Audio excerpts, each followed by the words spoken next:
બોટાદથી. ઓ great. સો સંગીતાબેન, તમારો club સાથેનો experience share કરો. કેટલા સમયથી ક્લબમાં આવો છો અને શું રિઝલ્ટ છે તમારા? હું આ ક્લબમાં મારે 1 વર્ષ થઈ ગયું અને આ મારે આવવાનું ઓકે. રીઝન એ હતું કે મારે સુગર વધારે હતું. અચ્છા. હા, અને મારે સુગર 4.5 સુગર હતું પહેલા. કેટલું? 450 ઉપર? હા, 450 હતું. અચ્છા. હવે અને હું જયારે આ ક્લબમાં કમ્યુનિટી હારે નથી જોઈન થઈ ને ત્યારે મારો ઘણા બધા હેલ્થ પ્રોબ્લેમ હતા. જેમ જેમ કે કે? મારે માઇગ્રેન પણ હતું, પછી હાથ પગના દુખાવા પણ હતા, અને પથરી પણ હતી, પછી પગના તળિયા બળવા, પગના તળિયા પણ બળે અને દુખે પણ. હમ. અત્યારે આ ક્લબ કમ્યુનિટી સાથે જોડાયા પછી મારા બધા હેલ્થ પ્રોબ્લેમ સોલ્વ થઈ ગયું. ગ્રેટ. સો બધા હેલ્થ પ્રોબ્લેમમાં માઇગ્રેન નથી થતું હવે? બરાબર. પછી પગના તળિયામાં જે તકલીફ હતી એ પણ સારી થઈ ગઈ? હા, એ પણ સારી થઈ. બરાબર. બીજું શું સારું થયું? મારે પથરી પણ નીકળી, હાથ પગના પથરી હતી. દુખાવા પણ મટી ગયા એમ. અચ્છા, ઓકે. એટલે જે તકલીફ થતી હતી પથરીના કારણે નથી થતી. બરાબર. પથરી નીકળી નથી નીકળી આપણને કેમ ખબર પડે? પણ જે તકલીફ થતી હતી હવે તકલીફ નથી થતી. નીકળી ગઈ, મારે રાઈટ? 5 mm ની 3 નીકળી. અચ્છા, 5 mm ની 3 નેચરલી નીકળી ગઈ હા, જ્યારથી તમે ફ્યુઝ શરૂ કર્યું? જાતે જાતે. વિચાર. રાઈટ? સો 5 mm ની 3 પથરી એમની નીકળી. આપણે એવું નથી કહેતા કાલથી કોઈને લઈ આવતા નહીં, બધા નહીંતર ભેગા કરશે. કારણ કે આખા ગામમાં પથરીવાળા પડ્યા છે. તમે બધા ભેગા કરશો, સાહેબ આને પથરી છે, સાહેબ આને પથરી છે. ના, આપણે અહીંયા એવો કોઈ ક્લેમ નથી કરતા. પણ હા, કેમ પથરી નીકળી હું હમણાં એનું રીઝન કહું. કારણ કે કેટલા લોકોને ખબર છે કે આપણું આ ફ્રેશ છે ને એ પીવો એટલે વોશરૂમ આવે. કેટલા હા, લોકોએ અનુભવ કર્યો છે આવો? તો દિવસમાં તમે જેટલું વધારે વોશરૂમ પીવો એટલી સરસ રીતે તમારી કિડની સાફ થાય અને એના કારણે જે તમારા શરીરમાં કચરો છે એ નીકળે છે. આને ડિટોક્સિફિકેશન કહેવાય. તો એના કારણે પથરીવાળા લોકોને રિઝલ્ટ મળે છે. પણ અહીંયા આપણે પથરી કાઢવાની દવા નથી આપતા. આ એક ખાલી ક્લેરિટી કરી દઉં. પણ તમારા ઓળખાણમાં તમારા ફેમિલીમાં જો કોઈને તકલીફ છે તો ડેફિનેટલી તમે એમને હેલ્પ કરી શકો. રાઈટ? અને જ્યારે તમારું સુગર હાઈ રહેતું સંગીતાબેન, ત્યારે શરીરમાં કેવો અનુભવ થતો? શરીરમાં એવો અનુભવ થયો કે આમ મને આળસ એટલી ચડે અને ઊંઘ જ આવે, આખો દિવસ સુઈ રહું, ઓકે. અને આમ કોઈ કામ કરવાનું મન ના થાય, અને અચ્છા. આમ બધું વિચારું કે આ કામ કરવું છે, આ કરવું, પણ કરી ના શકું, એવું થતું હતું. રાઈટ. અને પછી મારે તો શરીરની અંદર ઝીણા ઝીણા ચકામા પણ થતા હતા, પણ એમાં પણ મને રિઝલ્ટ સારું મળ્યું છે. વેરી આમ ગુડ. તોડકા એટલે થાય ને જ્યારે બધું સુગર તૂટી જાય. વધારે હોય ને ત્યારે અશક્તિ વધારે લાગે. હા, અશક્તિ વધારે લાગે. પછી આમ ખાલી પણ ચડી જતી હતી મારા હાથમાં ને પગમાં ને એમ. બરાબર. તો જે 450 સુગર રહેતું હતું અત્યારે કેટલું રહે છે? અત્યારે તો નોર્મલ 110 120 એવી રીતે. અને 110 120. Very good. ગોળી પણ મારે એક ટાઈમ ની થઈ ગઈ છે. બરાબર. પહેલા 3 ટાઈમ લેવી પડતી? હા, 3 ટાઈમ. અત્યારે ડોક્ટરના ગાઈડ થી અત્યારે હું એક ટાઈમ લઉં છું. Very good. અને કેટલા નોર્મલ વર્ષથી સુગર હતું? મારે 15 વર્ષ જેવું થયું, 15 થી 20 વર્ષ જેવું.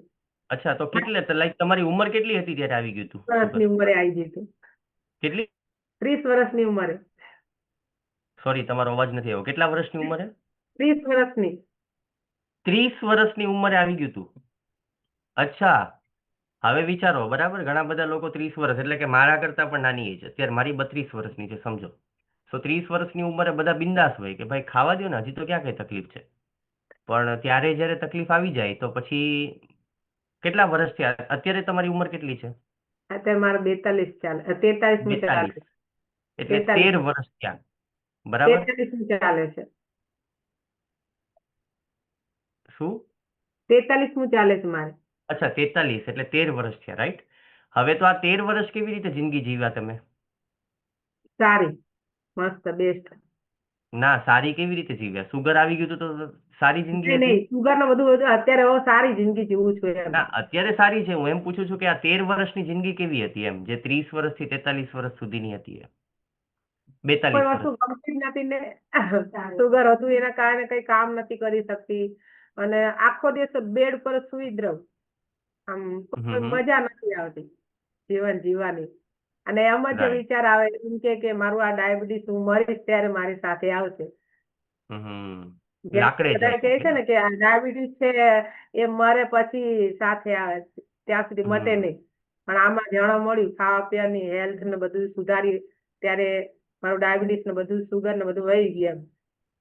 અચ્છા, હવે તમને કદાચ તમે મારા ઘરે જમવા આવો ને હું તમને મીઠાઈ આપું તો તમે જમો?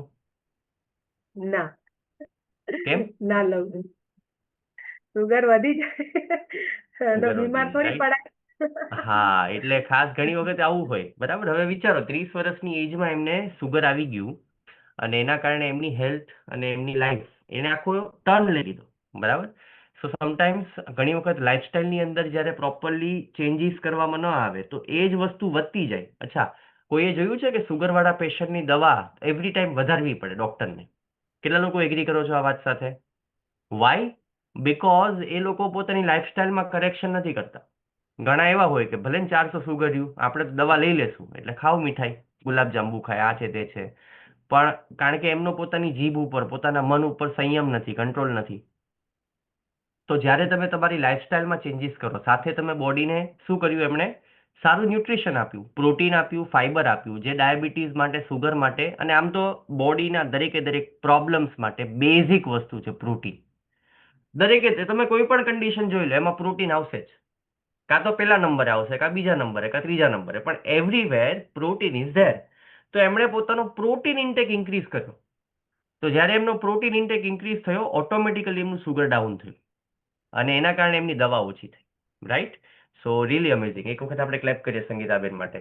ગ્રેટ, એટલે હું આ કોંગ્રેચ્યુલેશન, ક્લબ અમેઝિંગ તમે ટ્રાન્સફોર્મેશન. અને મારા કોચ ને થેન્ક યુ કહીશ. અચ્છા, વજન વધારે હતું કે વજનની જરૂર નહોતી વજન ઓછું મારું કરવાની? મારું 10 કિલો વજન ઘટાડ્યું. રાઈટ. અચ્છા, આવ્યા હતા શેના માટે? ડાયાબિટીસ માટે કે વજન હું તો માટે? ડાયાબિટીસ માટે આવી હતી પણ મારું વજન પણ પણ 10 ઘટ્યું, કિલો ઘટી વજન ગયું, પણ રાઈટ? નીકળી. હા, રાઈટ. સો અહીંયા ઓલવેઝ એક પેકેજ મળે તમને. બરાબર? તમે કોઈ પર્ટિક્યુલર એક વસ્તુ માટે આવો, but you will get a lot of thing. બરાબર? વેઇટ લોસ માટે ઘણા બધા લોકો આવ્યા. કેટલા લોકોને એનર્જી સારી થઈ? એ એડેડ એડવાન્ટેજ છે. એક એક્સ્ટ્રા બેનિફિટ તમને મળે. બરાબર? જેમ કે આવી નાની મોટી પ્રોબ્લેમ્સ હોય, માઇગ્રેનની પ્રોબ્લેમ હોય કે બીજી કોઈ ડાયજેશન રિલેટેડ પ્રોબ્લેમ હોય, ઘણાને ઊંઘ ના આવતી હોય, એમને ઊંઘ આવવા માંડે. સો આ બધા એડવાન્ટેજ છે બીકોઝ તમે એક પર્પઝ સાથે સારી હેલ્થ માટે તમે અહીંયા આવો છો. Okay, great. સો આ કમ્યુનિટીની અંદર આવા લાઈક આપણે કહીએ ને ઘણા બધા લોકોના રિઝલ્ટ છે. પણ મારે ખાલી એક બે વસ્તુ અહીંયા કરેક્ટ કરવી છે. ઘણા બધા લોકોના ડિવાઇસના નામ લખેલા છે.